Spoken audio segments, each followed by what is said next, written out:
আমাদের দাবি degree pass করতে হবে। কারণ বাংলাদেশের কোনো আইনে কোন ক্ষমতা বলে আমরা এইচএসসি পাস করে 3 বছরে পড়ালেখা করে আবার কিভাবে এইচএসসি সম্মান দেওয়া হয়? জাতির কাছে এবং বাংলাদেশ সরকারের কাছে একটাই প্রশ্ন, কোন ক্ষমতা বলে এইচএসসি পাস করে আপনারা ভর্তি কার্যক্রম করেন, 3 বছর আমাদেরকে পড়ানোর পরে আবারও এইচএসসি পাস দেওয়া হয়?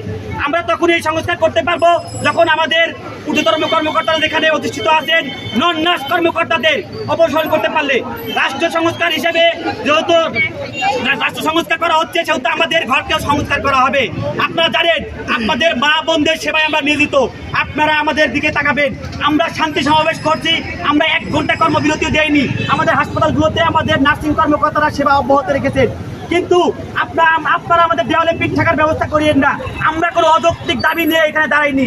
আমি জাতির কাছে আরেকটা প্রশ্ন ক্লিয়ার করতে চাই, আমরা সুবিধাবাদী নয়, আমরা আত্মমানবতার সেবক।